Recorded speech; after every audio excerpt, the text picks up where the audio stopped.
Hello, everyone. Good evening. Hey, it's Stephanie. Hey, Indigo. Hey, Adam. Hey, everyone. Welcome. I love it. So very punctual, everyone. Nice to see you. So, as we let folks continue to trickle in, I just want to make a couple of announcements, which I might make a couple of times, but this meeting is being recorded. So, we like to have it available for those who maybe can't make it this evening. So, this meeting is being recorded. And also, we do have everyone muted upon entry. So we just ask, please engage with us in the chat, drop any comments, any questions. And we just ask that you stay muted like during our presentations and stuff while folks are speaking. But definitely thank you. And also, another feature that we have is we have closed captioning, I believe. And so let me see if it's turned on. Daisy, can you check to see if that's turned on for this specific meeting? But if you need that feature, please go ahead and turn that on your Zoom. But welcome everyone and thank you. Some familiar faces, some new faces, super exciting. Hey Armando, hey Norma, welcome everyone. We have a super exciting agenda for tonight, and I'll go over what that looks like. Let me just continue to let folks in here. But we're going to start, as usual, our member meeting with a grounding exercise from our healing team. So we have Indigo with us this evening. We're, of course, going to welcome our new official members, and we'll talk a little bit more about what that means to be an official member when we cover that segment. We'll go over some organizational updates, what's happening at IJ, what's new, and then also some committee updates from all 5 of our committees. You'll get to hear from each one as to what projects we're working on, what are the updates, and at that segment, we'll also cover our August calendar of events. Then we will have a very exciting and informative presentation about the recall election. And that's going to be presented tonight by IJ Action, hosted by Taina. So super excited for that this evening. And then after we talk about the recall election, we'll close out with our member of the month, as usual, recognizing some of our outstanding members, and then some upcoming events. And if this is your first ever Initiate Justice member meeting, me and Daisy ask that you please stay with us for a couple more minutes, about 15 additional minutes for a new member orientation, where we just go over like what exactly Initiate Justice is, who we are, what we do, and what our membership structure looks like for those of you who are new and may not be familiar with. So that's our agenda for this evening. Super excited. Again, calls being recorded and so happy to see everyone.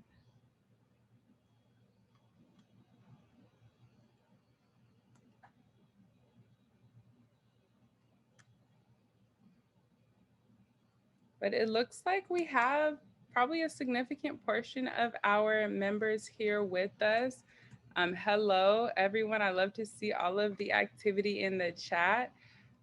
I'm going to go ahead and allow Indigo or Rashida or both, but our healing queens, our healing warriors, to go ahead and get us started with a grounding exercise today. Hi, everybody. Good to see you. Good to see everybody committed in it, on time. Everybody's here. And I want to take the next couple of minutes to really feel our bodies, take account for how we feel, for how our bodies are feeling, and give ourselves some oxygen, some breath, a moment to release. So just ask you to get into a comfortable position. Feel free to turn off your camera. Free to relax, even if it's for the first time all day. I want you to find a position where you can have your feet firmly planted on the floor. You can be on the couch, in a chair. Just relax. As you breathe in, close your eyes or soften your gaze. Just allow yourself to be held by whatever surface you're on. Letting your whole face relax, exhaling. As you take a deep breath in, ask yourself for permission to be fully present as you embrace this meditation experience. Take this moment to focus on your breathing and tell your body, thank you for showing me grace and for being able to get me through today. Take a deep breath. As you exhale, slowly set your intentions. What is your intention for this moment? As you reflect on your intention, ask yourself to remove all burdens, all stress, and barriers that may hinder you. Breathing in and out. Release, release all that no longer serves you, all that no longer has bound over you. Take a deep breath.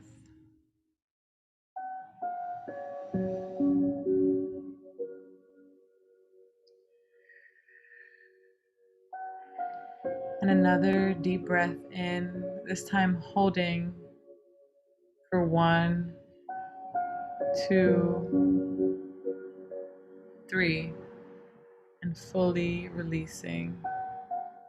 Letting your shoulders drop, letting your spine elongate,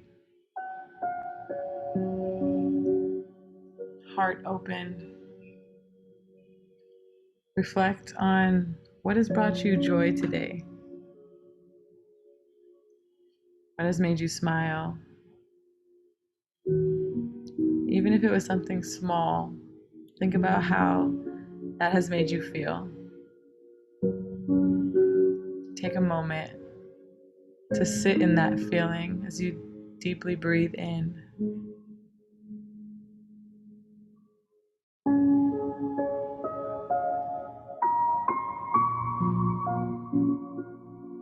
How does it feel to sit in your joy? To remember the joyful moments of your day. And as we take our last few breaths together, I ask you to bring in, as you inhale, everything that you need to feel complete. And acknowledging everything you already have. Exhaling fully and completely.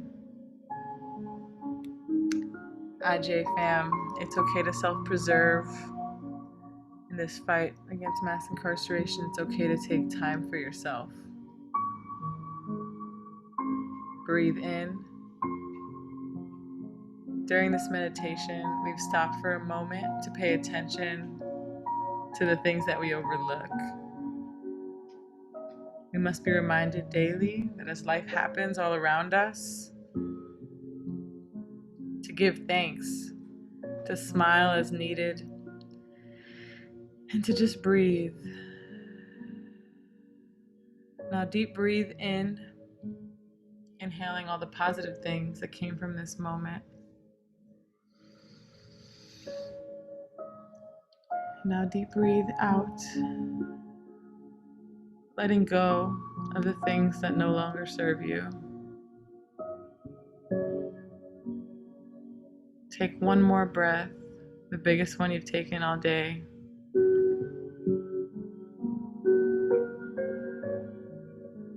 And exhale fully and completely. thanking yourself for joining in this meditation today.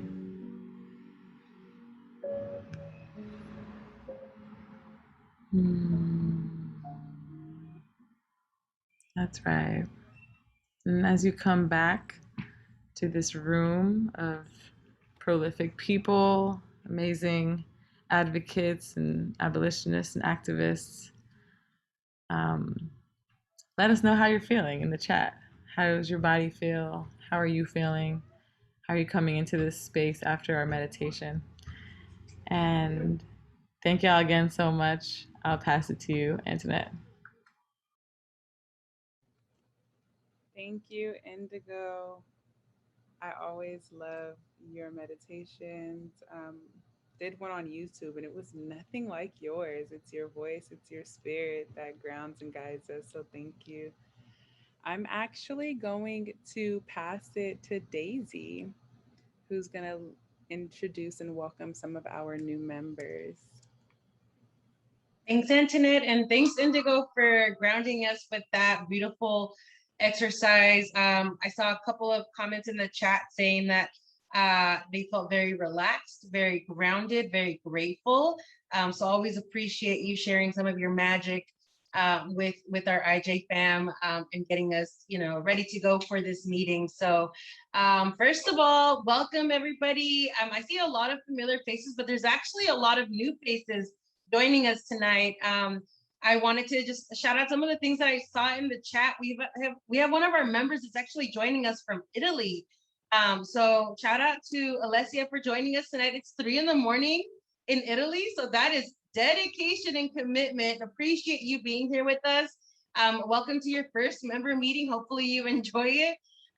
We also have a couple of former Inside organizers who have come home and are joining us for their very first member meeting. So please join us in welcoming in the chat. Armando and Colin, welcome home. We're excited to have you out here with us. We hope that you enjoy tonight's presentation. We definitely have an exciting program for everybody. I saw a couple of folks strolling in a little late, but we are going to be talking about the recall election, which will be presented by Initiate Justice Action, which we are so thrilled to share with you all today. But again, we do review the chat, so feel free to drop comments, questions in the chat. We do our best to get to them, but if we don't get to them by the end of the night, Antoinette and I do review the chat and get back to folks with any unanswered questions that remained. But other than that, my name is Daisy. I am IJ's statewide advocacy manager and thrilled to be here with everybody. Happy August. We are going to be kicking off by welcoming in some new official outside members. And so for folks who are brand new, we have an outside membership structure where folks who are what we consider on the outside, which is just the general public that's not incarcerated. If you attend 3 out of 4 consecutive member meetings, which are these meetings that we host over Zoom, if you attend 3 out of 4 consecutive meetings and you're active in at least one committee, which you'll be hearing about later today, we have a couple of committees that you can get involved with, and also stay for the orientation that we host after this meeting ends. You become an outside member. So this month, we're welcoming 5 new outside members. And so please join me in welcoming Andre, Sophia, Norma, Alicia, and Tia. And I'm really excited because Norma is actually one of our members who joined a couple of months ago when we were doing spring legislative visits, started coming to the meetings, and is now an official outside member. Andre and Alicia are outside organizers that just graduated last month. So just thrilled for all of you all to continue to be involved with the work that we do. But just wanted to have you all share with that joy and excitement as we welcome in, again, new outside members, new attendees, and hopefully we continue to expand as we continue with the fight that we are doing. So with that being said, we did mention that we are recording the meeting. So for folks who are not comfortable with that, feel free to turn off your camera, or you can also we have a closed captioning available. If you prefer to have language access in your settings, you should have the ability to turn on closed captioning, and that will allow you to read text as we are talking. But just wanted to make those shout outs for folks so that way you are all aware. But with that being said, I'm going to turn it over to Antoinette, who's going to give some organizational updates for everybody.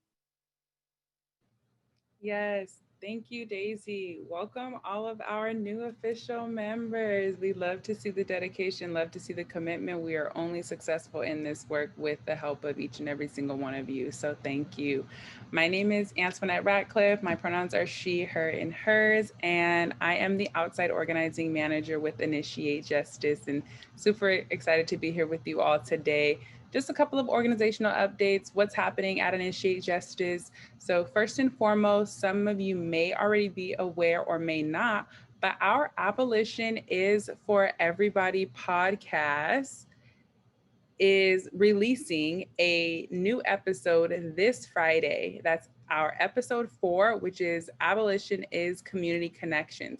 Will be released this Friday, August 6th. So, what is this podcast? Our Abolitionist for Everybody podcast is one hosted by our very own staff members and co-hosts Taina, Lee, and Ra, where they take some time and explore those really difficult conversations around abolition with some guest experts and really discussing not just what abolition is as a concept, right, which is discussed in episode 1 with Patrice Cullors, but also what it means in practice. So, how does it apply to our communities?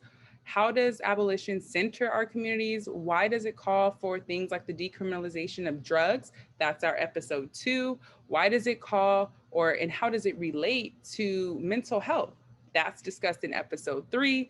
And like I said, episode 4 is being released this Friday, August 6th. And so you can listen at initiatejustice.org/podcast. And on that same site, you can provide feedback. You can see some guided discussion questions, super engaging. And I highly encourage everyone to listen and share. You can get this podcast everywhere that you get podcasts, whatever your comfortable platform is. Go to our website and you can access it from there. In addition to that, we also have launched our Summer Institute of Impacted Leaders cohort. So that's 4 summer cohorts: Bakersfield, San Diego, San Jose, and Santa Barbara are all live. So over the next few weeks, participants will learn the essentials of community organizing. They'll learn how the policy process works in California, how to change statewide laws, and how to advocate for themselves and their loved ones in prison. And for those who do not know, the Institute of Impacted Leaders is a 12-week organizing and leadership training program that's designed by directly impacted people for directly impacted people, which activates the political power of all of us. And I say all of us because I myself am a product of the Institute of Impacted Leaders, and many of our staff, Daisy, Michelle, Crystal, are also graduates of the Institute of Impacted Leaders.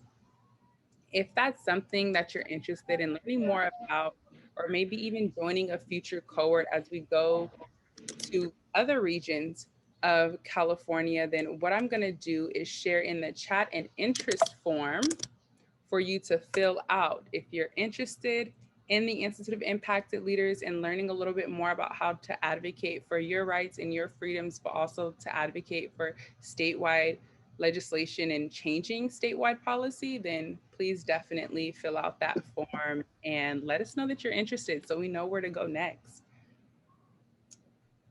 And my last update, so we are breaking into August, a very exciting season. We're well into the summer, but it's Leo season. And it is a Leo Queen's birthday coming up next week.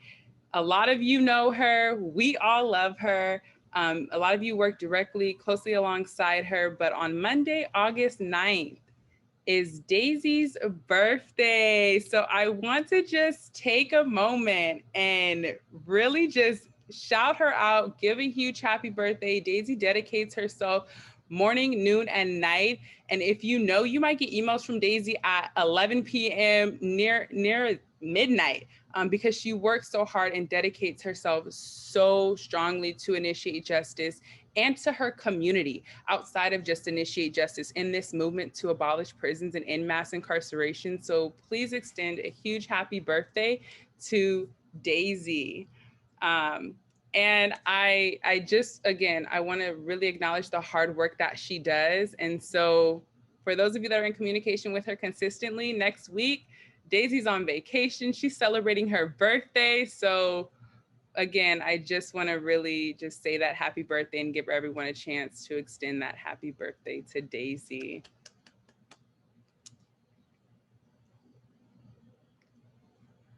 And that is it for my organizational updates this evening. Super excited for the rest of this program tonight. So I'm actually going to pass it to our birthday queen to take us through the night.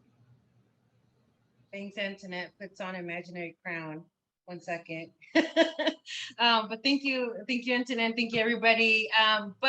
I did want to get us moving through the agenda because we do have a really exciting presentation that I want you all to get to hear from tonight. But first, we do have to get through our committee updates. So I mentioned that we have a membership structure where one of the requirements is that we ask our members to be involved in at least one of the working committees that we have. And these committees are really intended to help support the work that we do and is one of the ways that you can all really get involved in. So tonight you'll be hearing from the committee leads of each of these committees to hear updates as far as what they are doing and how you can get involved. So the first committee is going to be our advocacy committee, which is ran by our policy manager, Greg, and Sarah, who's our policy fellow. And so the advocacy committee supports our policy campaigns while empowering our members to be confident and impactful advocates. So they organize to help pass and implement the various pieces of legislation that we're co-sponsoring or supporting. So I'm going to pass it over to Greg and Sarah, who will share updates as far as what their committee has been up to. Thank you, Daisy. Hello, everyone. Good evening, community. It's good to see you all here. Thank you, everyone, for joining us for this August member meeting. As Daisy mentioned a moment ago, my name is Greg. I serve as the policy manager for Initiate Justice. I use he, him pronouns. I also work with my colleague, Sarah, who I don't know if she's here tonight, but together we are the policy team. We represent Initiate Justice in the Capitol in Sacramento, and we work on our various pieces of legislation. So speaking of which, we have 2 bills this year that are still moving forward. And this is a really pivotal time of year for both of them. So AB 256 with Assemblymember Kalra, which is known as the Racial Justice Act for All, and AB 292 with Assemblymember Mark Stone, known as the Access to Programming Act. Both these bills are only 2 steps away from getting through the whole legislative process and getting signed into law. And so these last 2 steps are obviously very important. And if we don't get through those steps, you don't get the bill signed. So the next step is getting them through the Senate Appropriations Committee. So the big day to circle on your calendars will be Thursday, August 26th. That is the suspense file hearing. So all bills in California that cost more than $100,000 go on the suspense file in the Appropriations Committee, and then they are all dealt with en masse on one day. And that hearing this year will be on the 26th. So that's the day when we'll find out about our 2 bills, if they progress past that to the Senate floor, to the governor's desk. In the meantime, we've been doing a lot of legislative visits, though. Thank you everyone who's participated. Thank you for Daisy and others to help coordinate and set up those meetings. They've been really, really powerful, and it's just a really strong way for us to advocate on behalf of these bills, but also learn how to use our voices and feel very confident when we are using our voices in those legislative spaces. A couple events that the Advocacy Committee has coming up include policy office hours next Tuesday. So I'll put the RSVP link for that one in the chat. That's a space that I host monthly to just come and discuss bills and where things are, and just have very wide-ranging conversations. And I'm also putting a link in the chat to RSVP for the Advocacy Committee meeting. So our committee meets once a month. This month it's on Tuesday the 17th at 5:30. We will also go over action items, ways to support our bills, ways to stay plugged into our work, and to ultimately help us, pass these bills and help us make the change that we want to see. And I will also put my email in the chat so folks can contact me with questions, as well as my colleague Sarah's information in the chat. So folks can contact either of us. We can help answer questions, get to the bottom of stuff. And just really appreciate everyone who supported us thus far this year. We are very close to getting our bills, past the finish line, getting to the governor, getting them signed. So just please stay with us for 2 more steps, for 1 more month, help us get these bills signed. And then you can all say that you had a stake and you had a role in helping us to pass legislation in California. So hope everybody feels empowered and stays involved, and just welcome anybody with any experience, any knowledge, from you're an expert to you're brand new. Everyone is welcome in our committee to come talk and come together to figure out these policy goals. So with that, I just want to say thank you everyone again for being here, and I will pass it back to Daisy. Thanks, Greg. And we dropped in the chat the links where you can RSVP to the upcoming events that the Advocacy Committee will have. We are having these on the calendar of events, which for new folks, we have a calendar that's interactive. It's for the month of August. It has the links to all of the events on the day that they occur that we'll be showing on the screen at the end of the committee updates. And we'll also be sharing the link. That way, if you want to have access to all of the IJ events that are happening this month, you can access it through one place. But in the meantime, they are in the chat. And I'm going to pass this off, the next update off to Crystal, who's our Inside Membership Manager. And Crystal manages the Inside Membership Committee, where that committee supports the communication and recruitment of our IJ Inside members. So take it away, Crystal. Thank you so much, Daisy. Hello, everyone. My name is Crystal, pronoun she, her, and as Daisy mentioned, I am the Inside Membership Manager with Initiate Justice. I have a couple of quick updates. The first one being that we now have 42,633 new members in our database, and that's 42,000 folks who are receiving our magazine, our quarterly magazine. And I want to give a special shout out to Sophia, Crispy, Sherry, Nick, and Jessica, who have each entered 1,000 names on their own time. So thank you all so much for that. My next committee meeting is tomorrow at 4 p.m. Usually I have it on the second Wednesday of the month. I really apologize for having to reschedule it, but feel free to message me, email me if you have any questions or concerns or want to support in any way. And I am having an in-person mail/data entry night Friday, August 13th from 6 to 9 p.m. at the downtown LA office. So if you are available, please join us. We really need your help responding to these 42,000 members and more folks who want to be added to our mailing list. And lastly, I just, Antoinette, I love when you remind us that these 42,000 is not just a number, it's brothers, sisters, daughters, friends. And Colin and Armando, I'm so happy you're here. And this is the reason why we do this. Colin and Armando, welcome home. You just gave me a boost of energy today. I'm so happy to see you here, and let's keep fighting, y'all. Thanks, Crystal. And we just also dropped the links for the RSVP to the committee meeting that's happening tomorrow at 4 o'clock for Inside Membership. If you want to get involved with how to support those efforts, please RSVP. We always welcome new volunteers. And we also are having, again, that in-person event at the downtown LA office next Friday. So if you have an hour to stop by, or if you have the entire evening free, please join us, RSVP, so that way we can account for food, because we will have dinner provided. We just ask that you bring your own device if you're able to, and that way we can help enter some additional names of folks who are wanting to get on our mailing list and respond to some letters. But with that being said, I'm gonna pass the torch off to Lee, who's our Inside Organizing Manager. And Lee runs the Inside Organizing Committee, which helps to develop the leadership of our Inside Organizers. So Lee, feel free to take it away. Thank you so much, Daisy, and welcome my prison abolition ambassadors.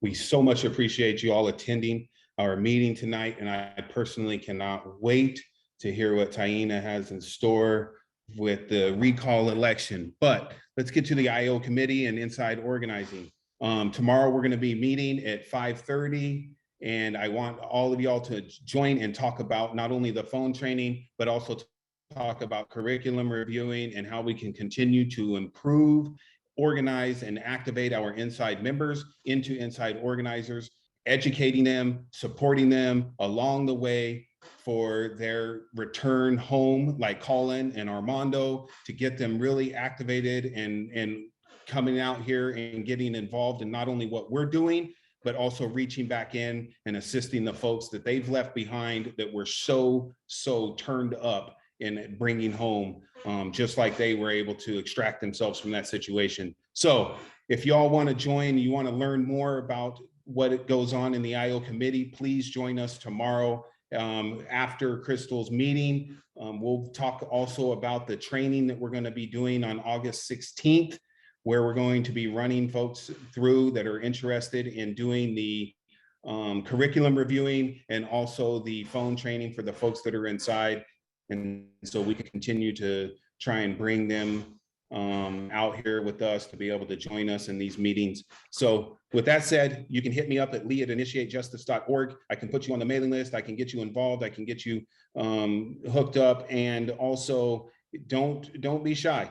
Like, we want everybody to be able to join. We'll be able to find some type of use or use your brain power to be able to continue to improve what we got going on here.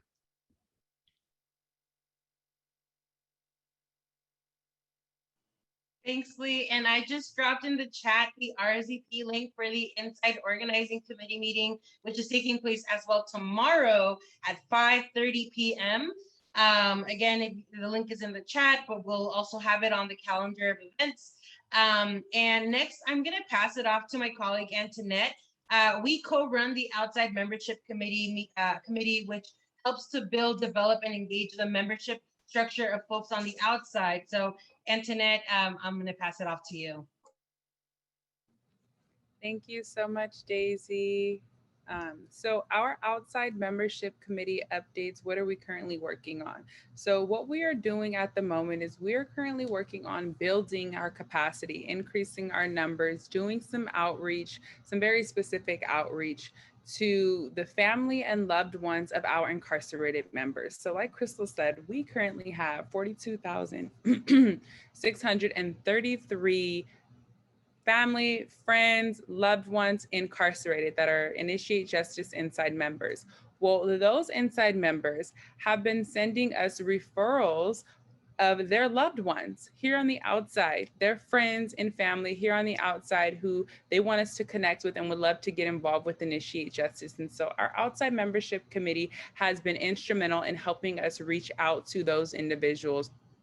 And so far we've received over 1,000 names and contact information for loved ones, friends, family members here on the outside that are interested in getting involved, and we're currently conducting outreach to them. Many of them, as you know, our inside members have communication by snail mail, USPS, basic addresses, sending letters. So that is what we've been doing. We've been sending letters of outreach to the family and friends of our inside members. And so our outside membership committee has helped us contact 322 of these family members and friends of our incarcerated members. And we have over 500 more to reach out to.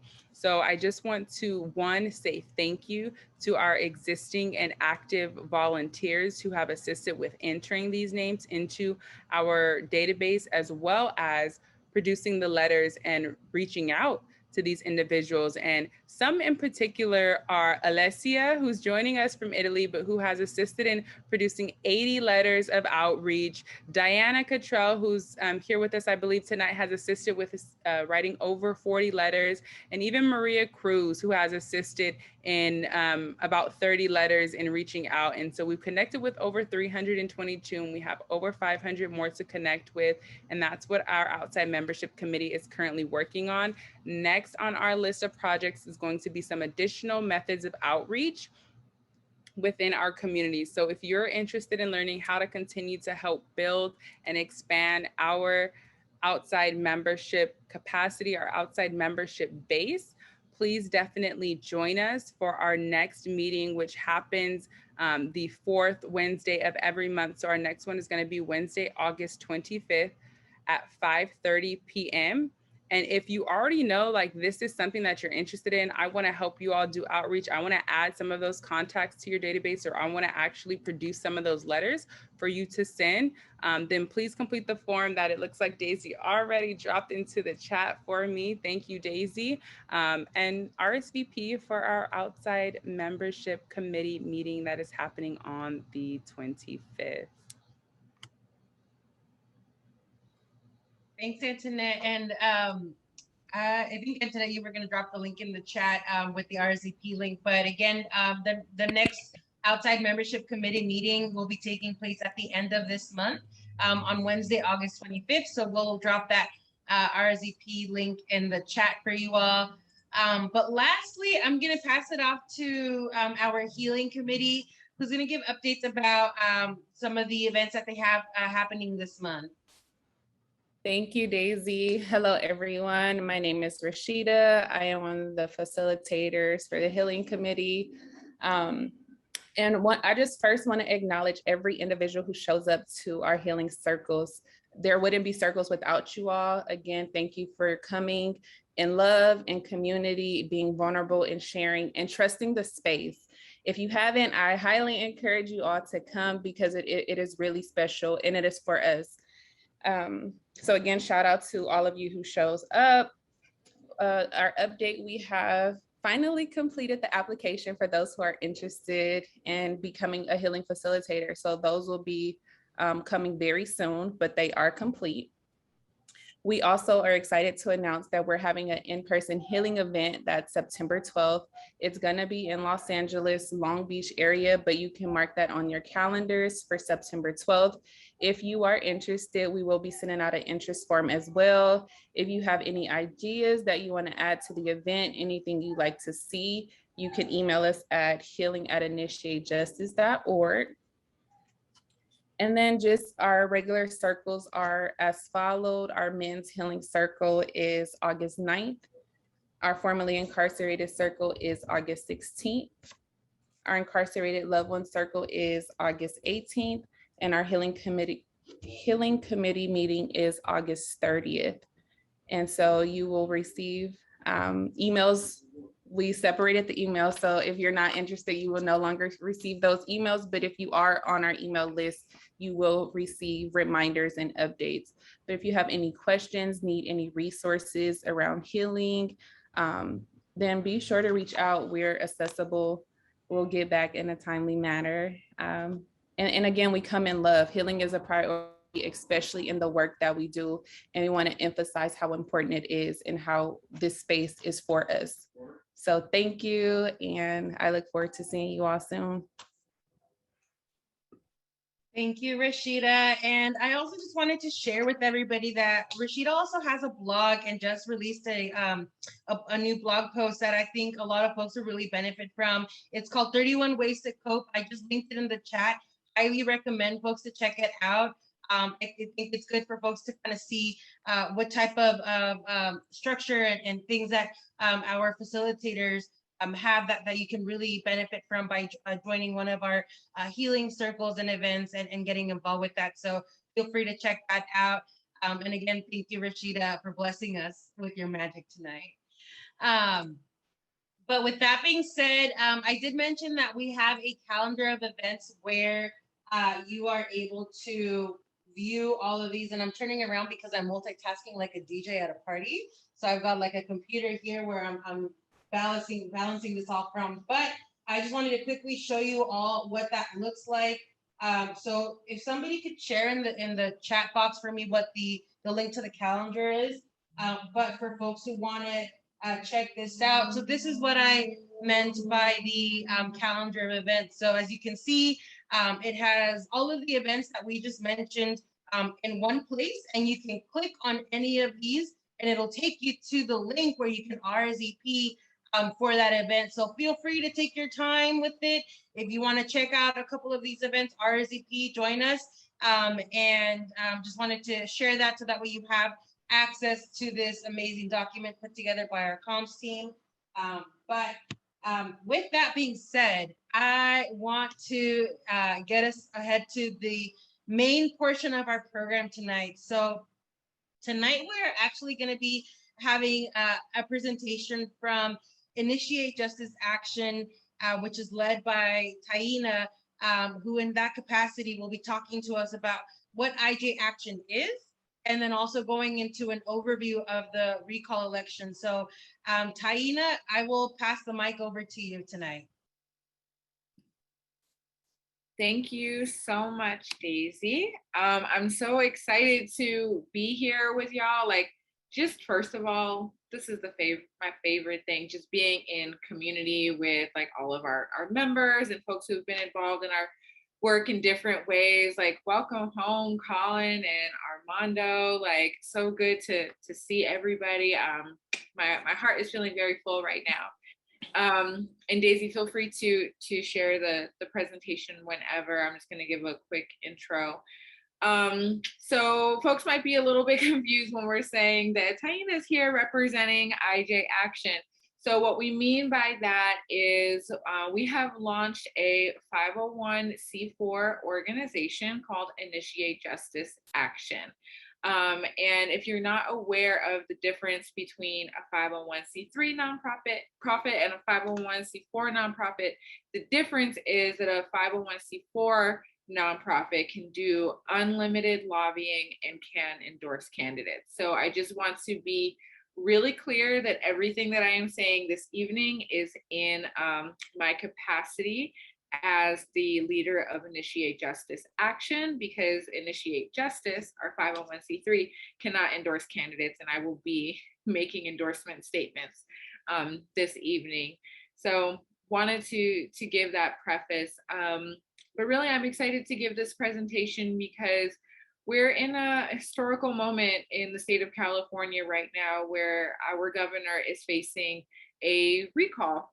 And this is a unique thing, which I'll go into, and something that really hasn't been talked about very much. And recall elections don't happen very much. So we want to just go over like, what is a recall election? What is happening during this recall? And how can folks get involved? So that is going to be the purpose of this presentation. I'm going to do my best to be thorough, yet keep it short. There will be time for questions at the end. So if you have any questions, please jot them down. Maybe I'll lean on Daisy for support and like the facilitating Q&A in the chat. But yes, I am happy to get started. So Daisy, may I have the next slide, please? Okay, so here is what is on our agenda for this evening. I'm going to start with an overview of the recall and what it means. I'll do a review of voter registration, what the voting process will be for this election, what the recall ballot is and how it's different from a general election ballot, who the candidates are, why this matters, and then we'll go into Q&A. May I have the next slide, please, Daisy? So I wanted to start with a couple of trivia questions. When I was doing this presentation, when I was putting together this presentation, I learned a lot of things about the recall process. So I wanted to, try to get y'all engaged a little bit. So I have a couple of questions, and there's no prize if you win or get it right or anything. I just wanted to engage folks. So by raising your hand in the reaction function on Zoom. I want to ask a question. True or false, there has been a recall effort against every governor in California history. So raise your hand if you think that is true. There has been a recall effort against every governor in California history. Okay, seems like not a lot of people. Okay, 11 people. Okay, and let me see. Oh, Daisy, I should have coordinated with you. Can you lower folks' hands or make me co-host so I could do it?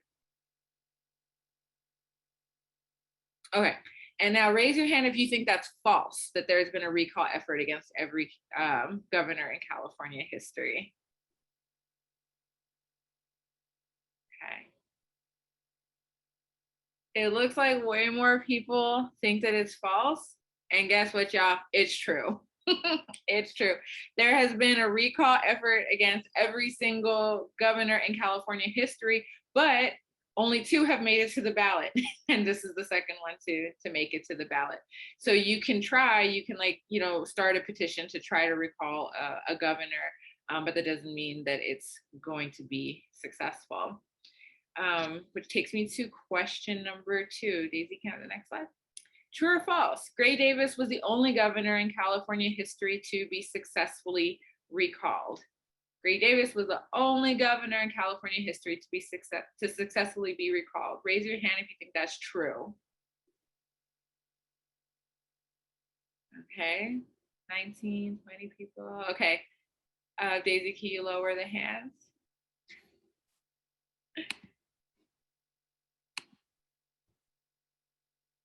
Or maybe make me co-host. Okay, I don't know if this is still working, but raise your hand if you think that is false. Wow, people saying they don't know who Gray Davis is. Wow. Okay, raise your hand if you think it's false.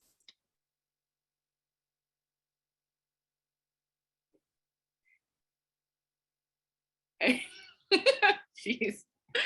Okay, so for those who don't know, Gray Davis was successfully recalled as governor in 2003 and was replaced by the governor, Arnold Schwarzenegger.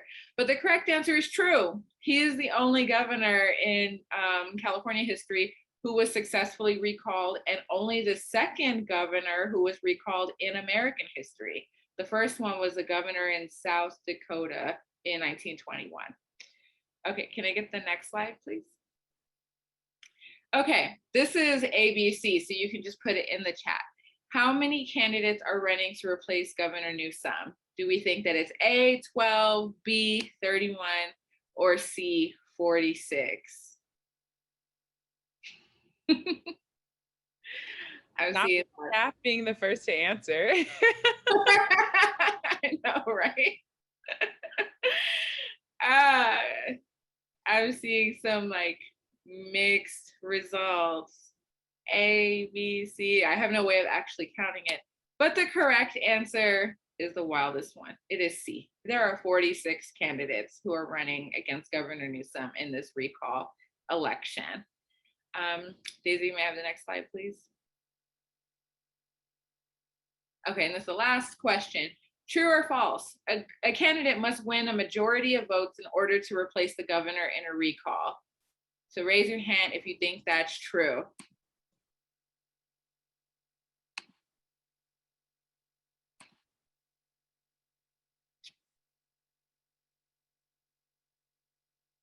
Okay, 14 people think it's true. All right, can folks lower their hands? And raise your hand if you think that it is false that a candidate must win a majority of votes in order to replace the governor in a recall. Okay, it's looking like about the same amount of people. So the answer is false. In a recall, you don't have to win 50% plus 1 of the vote. You just need a plurality. You just need the most votes. So if they vote to recall Governor Newsom, whoever gets the most amount of votes, even if it's only 10%, they will win the election and become the next governor. So I'm kind of like, I set up these trivia questions so that y'all can kind of get an understanding of like how weird and messed up the recall process is? That's not a trick question. Okay. Okay, Daisy, may I have the next slide, please? Okay, thank you. So I'm just going to start with a quick overview of what the recall is. So the recall election is Tuesday, September 14th. That is not very far away. What is a recall election and why is one taking place now? So a recall election is different from a regular election in the sense that it's an attempt to remove an elected official from office before their term actually ends. So Governor Newsom's term would end in December of next year if he didn't get reelected, but the folks who wanted to recall him didn't want to wait until the next general election. They want to pull him from office now before his term ends. A recall election qualifies for the ballot just by collecting petition signatures. They needed 12% of the amount of people who voted in the last gubernatorial election to qualify. They qualified, it's going to the ballot. The people who are behind the recall election are largely Trump supporters, are members of fringe right-wing organizations, and some members of the mainstream Republican Party. And some of the reasons that they have identified for wanting to remove Governor Newsom from office have to do with, mandates during the pandemic, such as, shutdowns and requiring folks to wear a mask. A lot of folks were opposed to his moratorium or his pause on the death penalty. They're opposed to his immigration policies. And a lot of folks were also mad that he had extended unemployment benefits for folks in California. So see, these are some of the main reasons that the opposition is saying that they want to remove him from office. And how much is this recall going to cost taxpayers? The Department of Finance is estimating that it's going to cost $276 million for the election. And that's just to set up the election, to get the ballots out and everything. That doesn't include all of the money that organizations and donors are putting into Governor Newsom's campaign, the 46 candidates. So this is a very expensive process for the taxpayers of California. I have the next slide, please. So voter registration. So I want to shout out Prop 17 for a minute. Thanks to Prop 17, every California citizen age 18 and older is eligible to vote unless you're currently in state or federal prison. So if you or someone, not you, but if someone you know is in a county jail, or if you are on probation, on post-release community supervision, or if you're on parole, you are eligible to vote. I'll say that again. You can vote if you're incarcerated in county jail, if you're on probation, post-release community supervision, or on parole. The only people who are not eligible to vote are people who are in state or federal prison. So assuming you are not in state or federal prison right now and you're a citizen over the age of 18, you should register to vote if you're not registered already. And the deadline to register to vote for this election is August 30th. California did pass a law recently saying that you can register to vote at your polling place on election day. So if for some reason you or someone you know can't register to vote by August 30th, you can show up to your polling place on September 14th and register to vote that day. Your registration is conditional, however, they'll have to, check everything before they process your vote. So please do everything that you can to make sure that you're registered by August 30th. That also means if you've moved recently and you need to change your address, make sure that you re-register to vote. You can do that by visiting the Secretary of State's website, and I have the links to all of these things that I'm referencing are at the end of this presentation. Daisy, may I have the next slide, please? Oh yes, so voting, I see the question here. So the voting process, how will voting work during the pandemic? So Governor Newsom issued an order during the last election, and it will carry over for this recall election, that all registered Californians will receive a vote by mail ballot. So beginning August 16th, vote by mail ballots are going to go out in the mail. So if you're a registered voter, you'll get it in the mail by August 16th. You can turn it in as soon as possible. If you choose not to vote by mail, you can still go to your polling place in person on September 14th. How do you vote by mail? If you've never done it before, I'm happy to talk about it a little bit. So to vote by mail, you can complete your ballot at home and sign it, put it in the envelope, and drop it in any mailbox. There's no postage required for your vote by mail ballot. However, you can drop your completed ballot at a designated ballot drop box in your area, which is what I tend to do. I feel like it's a little bit safer than just putting it in a mailbox. And you can visit the Secretary of State's website to locate a ballot drop box near you. There also are usually early voting locations that are set up, and you can also find an early voting location near you by visiting the Secretary of State's website. And if you're someone like me who after you vote, you're like, I really want to make sure they got my ballot and it's counted, you can confirm that your ballot was received by visiting the Secretary of State's website to check on the status. They have a Where's My Ballot feature. And again, I have all the links at the end of this presentation. But if you just Google, Where's My Ballot, California, it'll pull up the link, you put your information, and it'll let you know what's happened with your ballot. You can even check that before the election. If you're waiting for your vote by mail ballot and you haven't received it yet, you can check on the Where's My Ballot site and see if it's been mailed to you and check on the status there. May I have the next slide, please? Okay, the recall ballot. So I want to talk about this for a minute because this ballot is going to be different than general election ballots. So the recall ballot is only going to have 2 questions.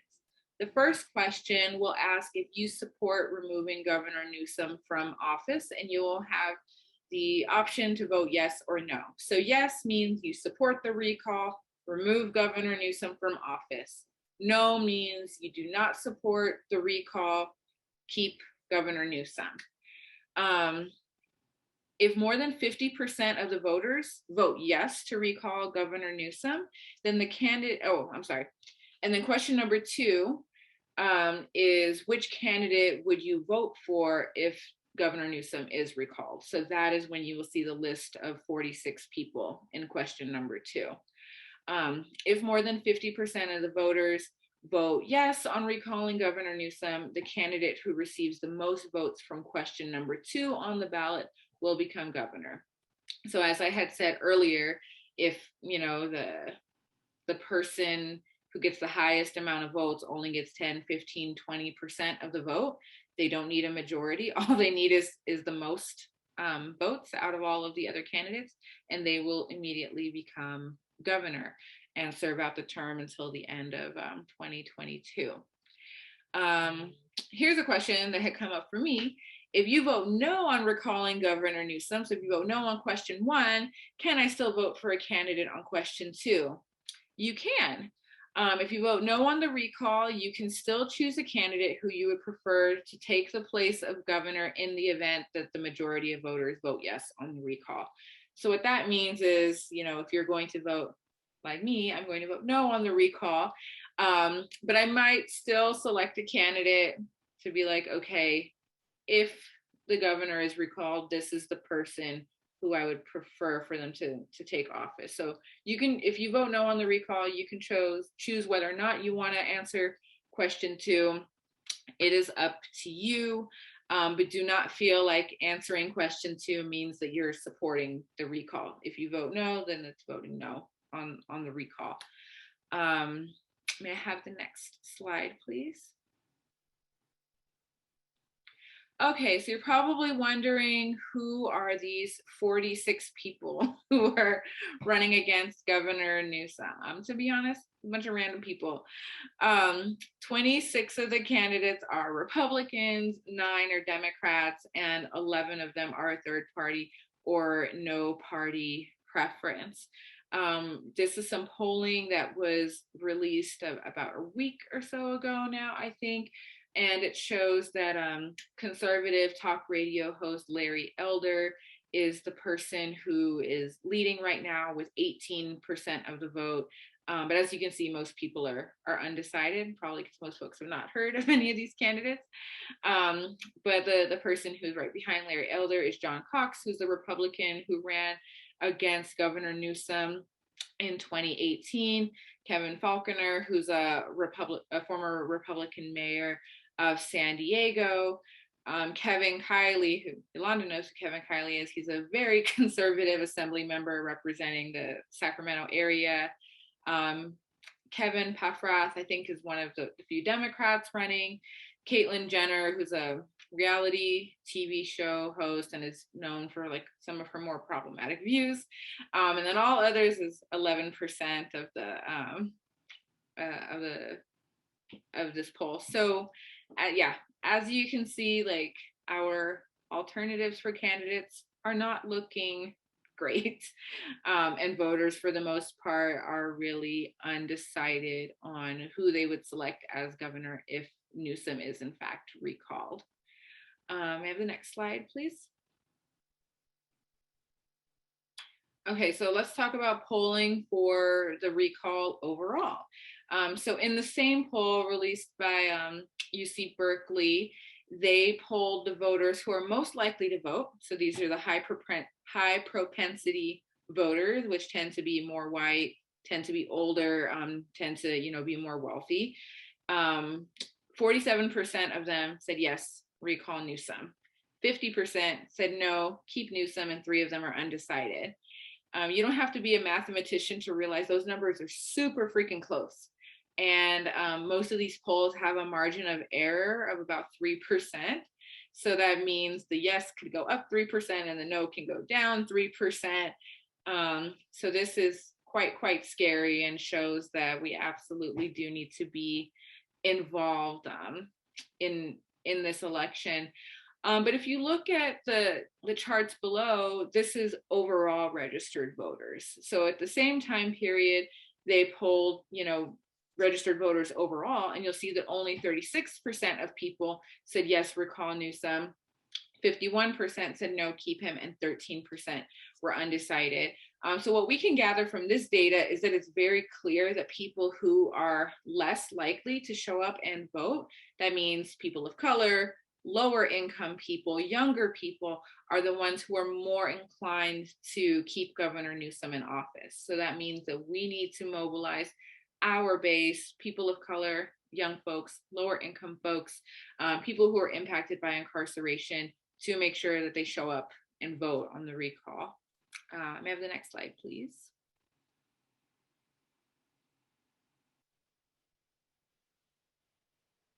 Okay, so you probably already are getting why this matters, and I'm sure everybody has their own thoughts and their own reasons, but I had some reasons that I wanted to share. So why should impacted people vote in the recall election? Well, the governor of California plays a lot of significant roles that impact the lives of people in prison. Some of the big decisions that they can make include the power to commute sentences, which is something that a lot of us are probably very acutely aware of. They can also reverse parole decisions. So, y'all probably remember under governors Gray Davis and Pete Wilson, when we had Republican governors, Schwarzenegger and Pete Wilson in office, they reversed almost every single parole decision, and lifers were just not going home. So having a Republican governor can be like very, scary for us. And another thing the governor does is sign off on CDCR's budget. So, the person who is essentially in charge of the prison system can potentially be recalled in a few weeks. So pay attention to this election. And as I said, again, I'll reiterate, I'm speaking in capacity of IJ Action, a C4 who can endorse candidates.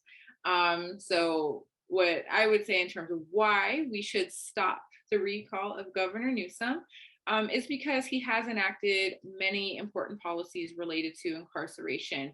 He put a moratorium or a pause on the death penalty, which was a really historic move. He authorized the closure of 2 state prisons and has signed lots of really good pieces of legislation aimed at ending mass incarceration. The candidates who are, leading in the polling are Republicans who will most likely make mass incarceration worse if they were to take over the role of governor. But with that, I will also say it's true that Governor Newsom has received well-earned criticism for not issuing more commutations, especially like in the beginning of his tenure. He's vetoed some important bills as well, such as the Crises Act last year. And he has signed off on the CDCR budget that has continued to increase despite closing prisons.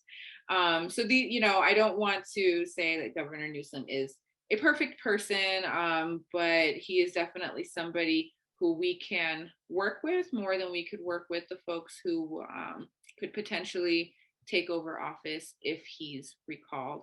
And then once again, I just really want to encourage folks, especially folks who are impacted by incarceration, especially folks who are on parole, because now you have your right to vote, to please, have your voice heard, register to vote, and show up in this election. Can the next slide, please, Daisy? Okay, so what can you do? First thing is register to vote. If you're not already registered to vote, go ahead and do it. If you've changed your address or any of your information, you can visit the Secretary of State's website and register to vote by August 30th. But as a reminder, you can also do same-day registration at a polling place as a last resort.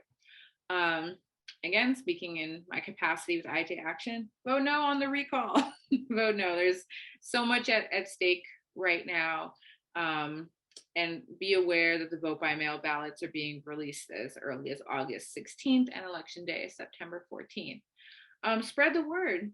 IJ Action will be putting out some graphics and things like that on social media over the next few days that y'all will be able to share.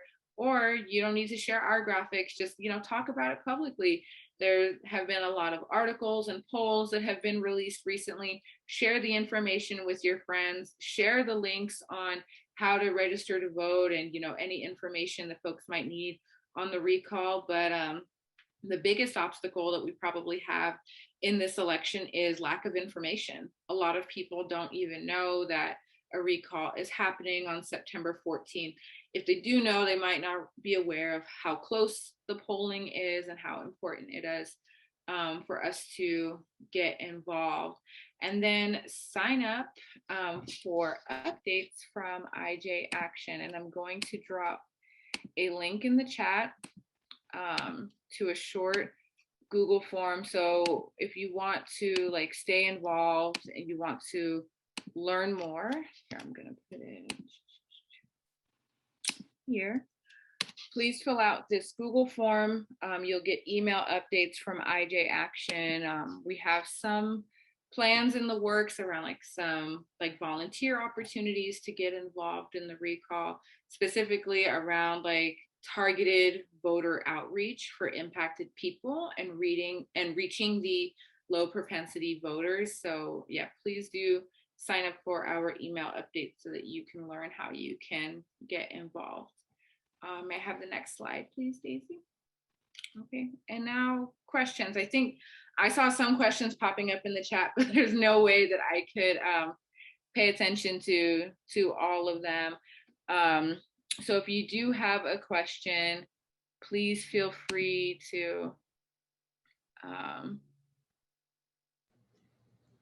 And Daisy actually added those questions so that we don't miss them to our agenda, Taina. So if we want to go through some of those questions that were in the chat previously, while Daisy continues to update those, we'll just start. One of the first questions that we received in the chat was, will all people or residents in LA County receive a vote by mail ballot?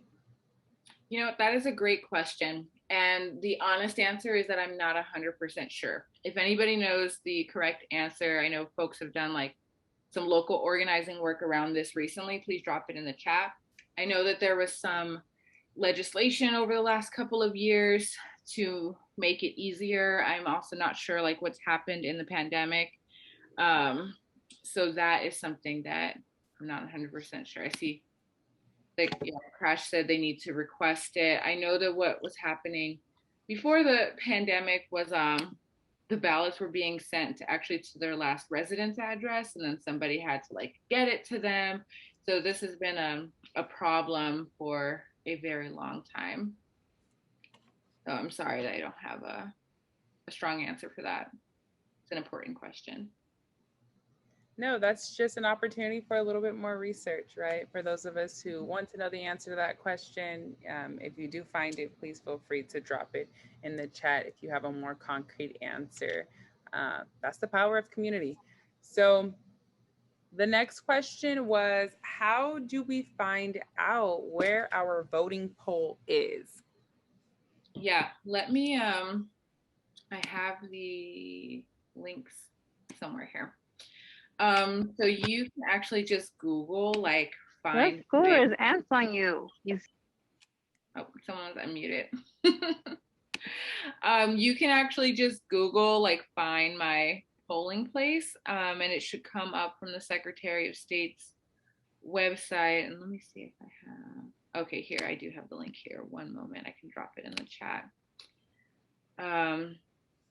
But yeah, this link that I'm gonna drop here, you can find your polling, but your polling location should also show up in the information that you get in the mail. But you can find your polling location, your local vote drop boxes, and if there's an opportunity for you to vote early, you can find that information there. Thank you, Taina. And yes, Crispy dropped some information and a link in the chat to her resource regarding the fact that every active registered voter will be mailed a vote by mail ballot for the recall election. So we can expect, if jobs are done adequately, to receive our vote by mail ballots in the mail. And additional question, and this one is a little bit more specific to us and our loved ones. So what happens to all of those commutation submissions that were sent to Governor Newsom? Will they need to be redone? Will they need to resubmit their commutation packets if he is recalled? That is a great question. And again, I think I'll probably lean on community a little bit here. So if you have a more specific answer, please drop it in the chat. But I know that it'll be the same as it is for any like transfer of administration. So like for folks who had submitted a commutation application under Jerry Brown, shortly after taking office, Governor Newsom issued some like new guidelines for the commutation application, and a lot of folks did have to redo them. So I think that it might just like depend. I think that it will be a mess regardless. And if there is a Republican governor who takes over from Governor Newsom, then I would be very concerned about what would happen with those commutation applications. Thank you for that and the honesty with that answer, Taina. And you know, while you're pulling up the next question, Antoinette, I did see one in the chat that Yolanda put that said, if we mark no, can we still put Newsom?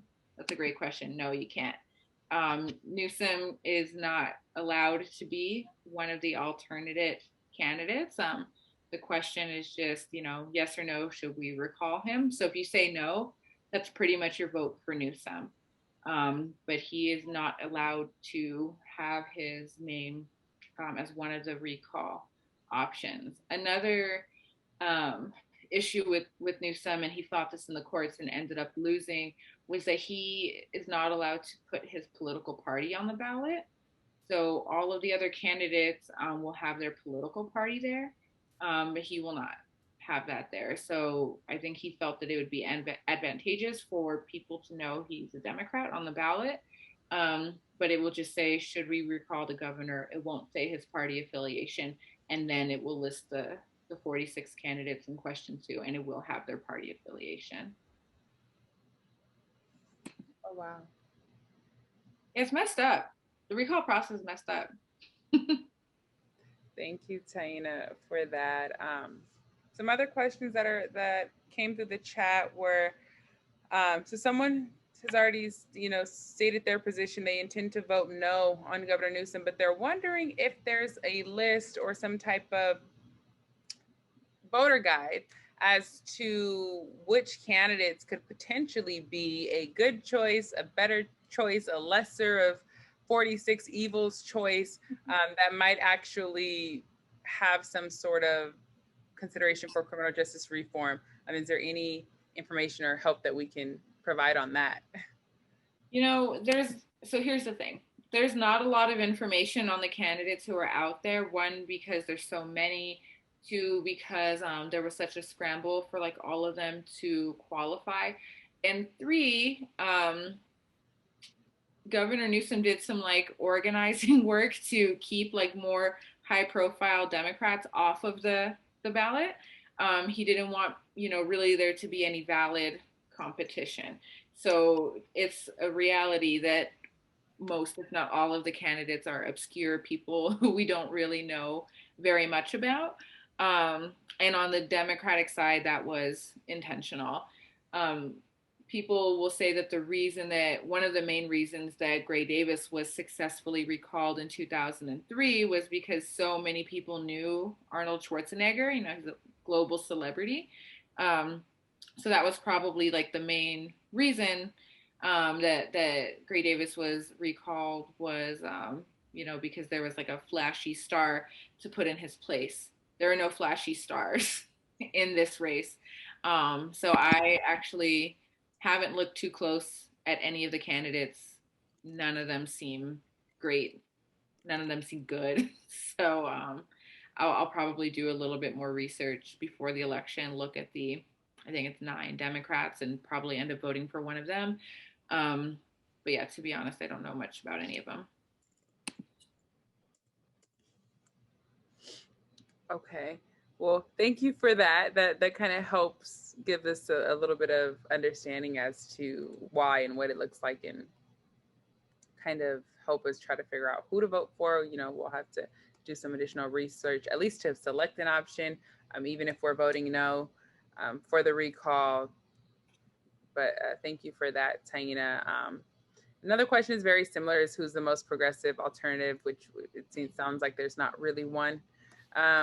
We don't really have a better option in terms of someone who will side, with our impacted families and communities on criminal justice reform.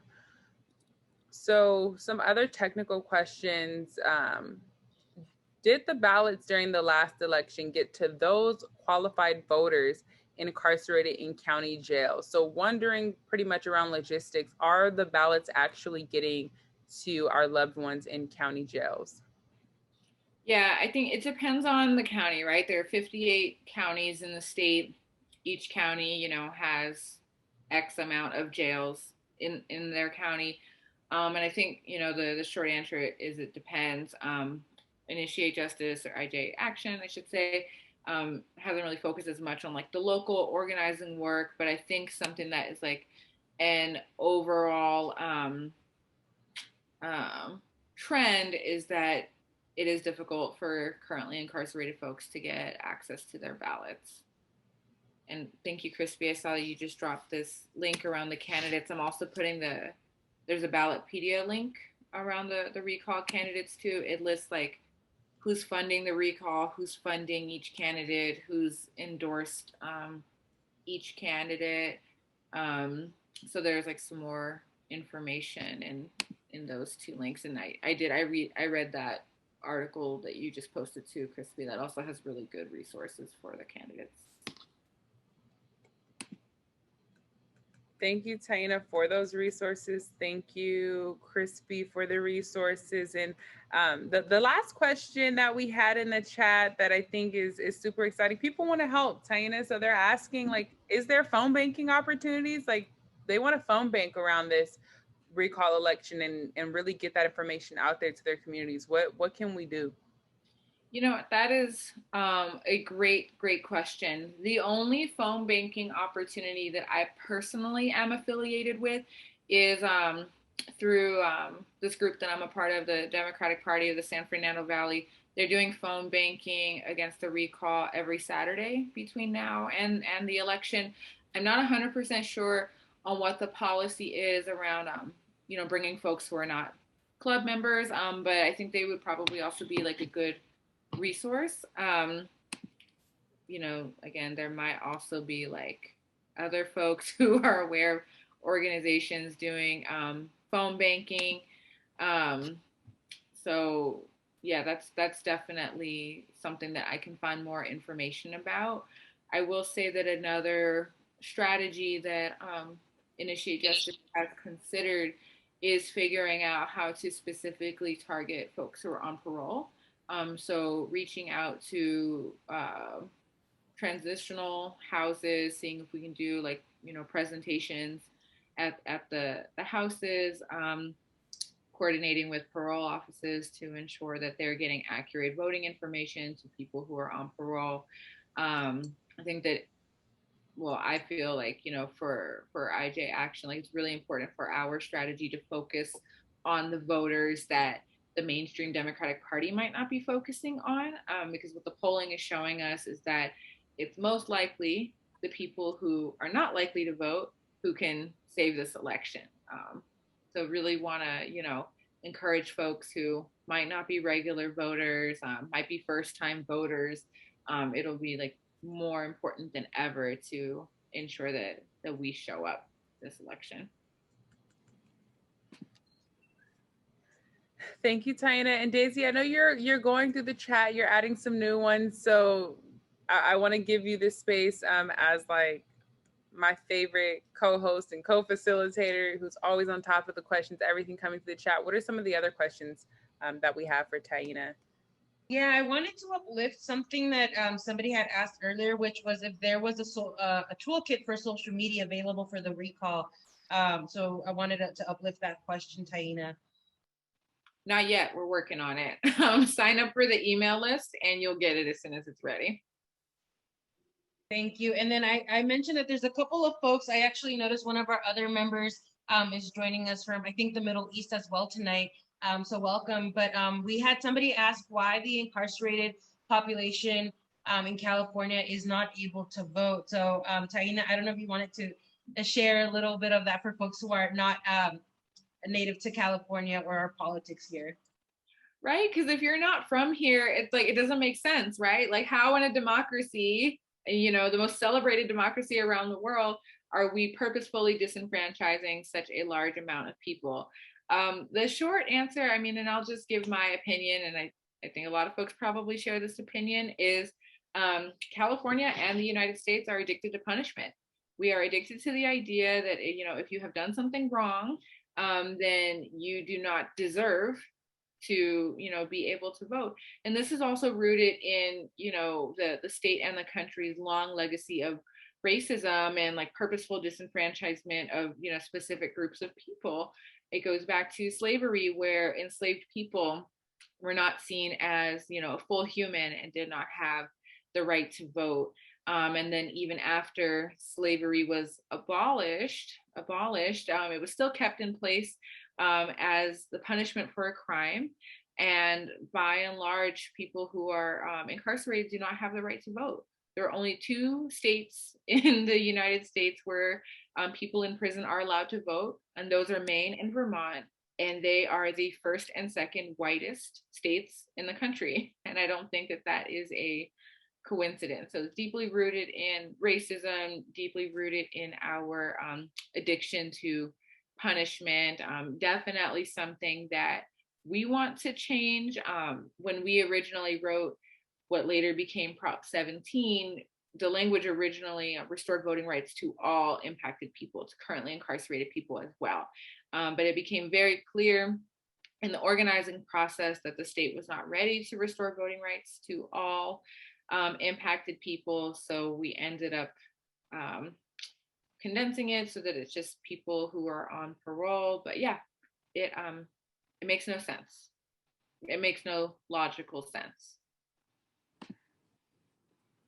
Thanks, Taina. And then the last question that I had was if we know which counties are pro recall.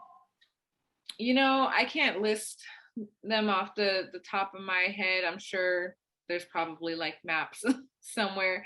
But I would imagine that it's the more Republican candidates. I mean, the more Republican counties that are more pro recall.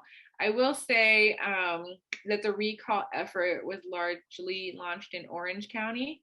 So those of y'all in Orange County, you know, Daisy, Adam, like, you know, lots of work to do in that county, but it was a wealthy business person from Orange County who like spent, you know, most of the money to back the signature gathering. So yeah, very unfortunate.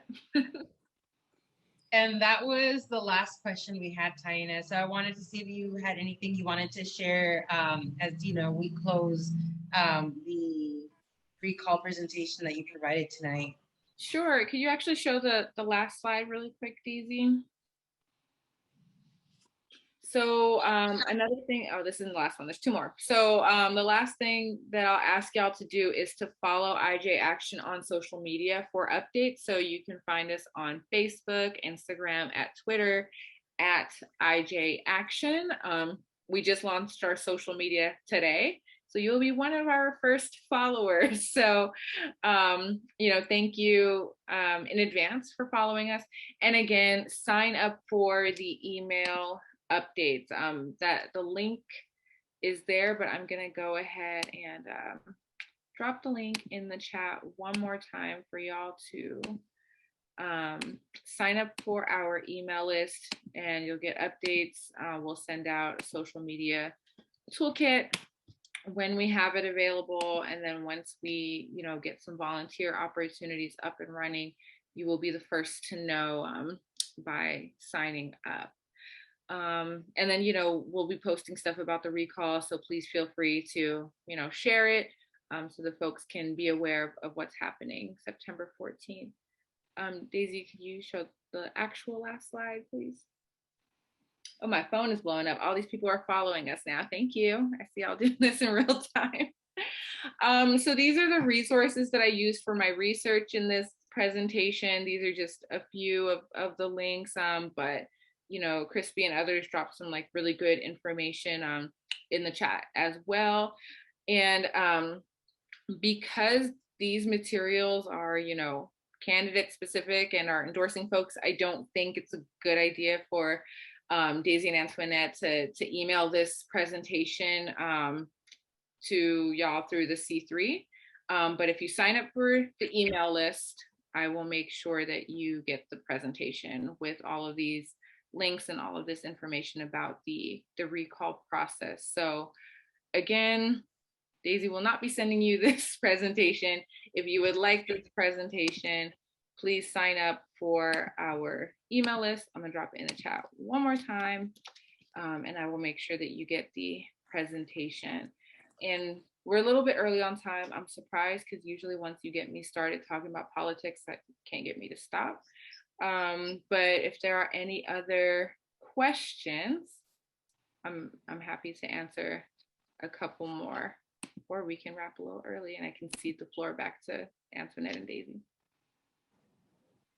While we wait for folks to see if they have questions, I just want to uplift, Taina, your presentation is highly appreciated in the chat. People are just expressing how informative it was, how appreciated it is, and just that it was an amazing presentation, which I totally agree. Love the presentation. So just really want to uplift those sentiments in the chat. Thank you. Now that's very exciting. You know, one of the goals in starting Initiate Justice and Initiate Justice Action is to get people, specifically impacted people, like engaged in the political process. Like, this information is boring and it is hard to understand and is, you know, largely inaccessible. So I hope that this was helpful. You know, please do sign up, follow our pages to follow. But yeah, I'm gonna say it again. Please make sure you're registered to vote. Vote early. And yeah, just vote no.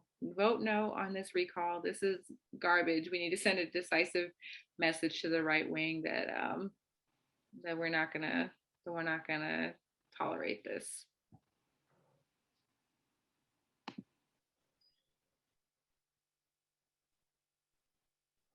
I'm done.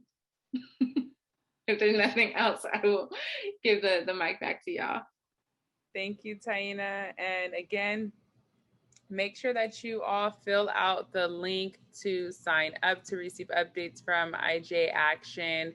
Again, me and Daisy will not be sending you these slides. So if you want to have access to this information post-meeting, please fill out the form to get on the IJ Action email list. And you'll want to be on that list anyway. You'll want to be able to receive these updates. You'll want to know what's going on with IJ Action. I'm pretty sure we're going to have some exciting information coming out to you all, and just really to be updated on the recall election.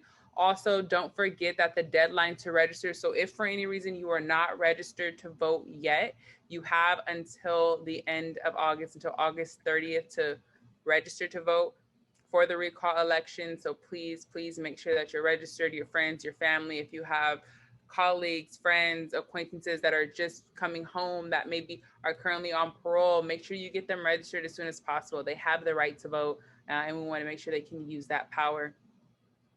So thank you, Taina. 43 people signed up. We have 86 on this call. So where's the other 43 of y'all? Get on that list. You'll want to receive those updates. And again, Taina, thank you so much.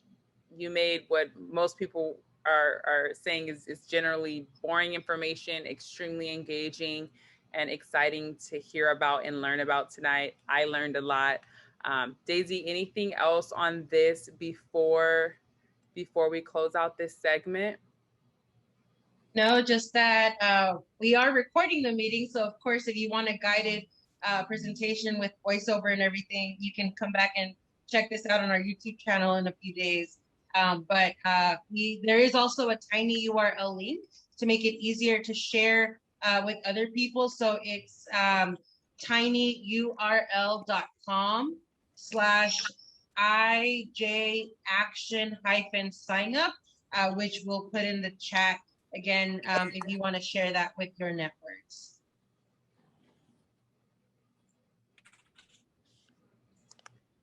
Thank you so much. Thank you, Taina. It's always a pleasure, a blessing, and so amazing to experience and learn from you every time that we get the opportunity to hear from you.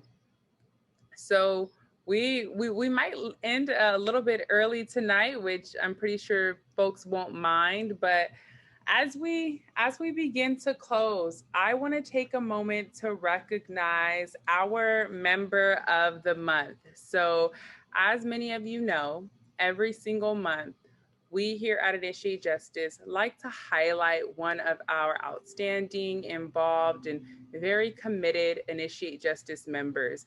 And so again, to be an official member, all you have to do is attend 3 out of 4 consecutive meetings and join a committee. Well, this outside member is a member of all of our 5 committees. This outside member is actually a former inside organizer. This person, since getting involved with Initiate Justice earlier this year in January, has attended over 30 different Initiate Justice meetings. And that's not including the Institute of Impacted Leaders trainings, because not only was this person an inside organizer, but this person actually graduated from the Institute of Impacted Leaders and is an outside organizer, was a graduate speaker at their graduation, has been a previous panelist for Initiate Justice, an Initiate Justice member meeting to share their experience as an Initiate Justice outside organizer and outside member, uses their social media to uplift Initiate Justice almost daily. Like every single day, there's something new that this person posts to uplift Initiate Justice and the work that we're doing. Consistently shares opportunities and resources and ideas to help Initiate Justice grow. And this person just really uses their powerful testimony and their lived experiences to uplift the importance of the work that we do and get other members in their community involved. So I want to recognize our August member of the month, Jay Hockley, who even, has gotten his spouse involved and Initiate Justice and is going through the Institute of Impacted Leaders now. So Jay, we appreciate you. You are a rock star. You are such a powerful warrior. You are consistent. You are reliant. You are just an amazing comrade for us to have on the Initiate Justice outside organizing and outside membership team. If you want to say something, the floor is yours. Yeah, definitely. I just want to say, thank you all so much. I got tears in my eyes. I definitely didn't expect this. I love being a part of IJ. I love the opportunity, and I love the training I've received as well as the education, and most importantly, I love the inspiration that you all give us, and knowing that we can make a difference and be a part of something greater than us. So I really appreciate IJ. I appreciate all the members, all the fam, and I thank you for rocking with us all. For being here, for giving a voice to the voiceless, and I appreciate all the comments, love, and support. Thank you. Thank you, Jay. And I have to ask you, drop your social media, drop your Instagram, drop it in the chat. We definitely want folks to be able to follow and learn from you. We greatly appreciate you. Daisy, anybody else, if there's anything you want to share, please, by all means, we have a couple minutes. I don't mind if you do. But yes, our August member of the month. And with that, I'm actually going to pass it on to Daisy to officially close us out. That you give to us. So thank you. So with that being said, my birthday gift to all of you is that we are ending early. So folks, this is the end of the program. Feel free to unmute yourself or say goodnight in the chat. We will see you next month. Hopefully we'll see you at one of our committee events this month, or the in-person mail night if you're in the downtown LA region. Again, we'll be sending out that calendar of events in an email in the next couple of days. But thank you all for joining us. Newbies, please stick around, and have a good night, everybody.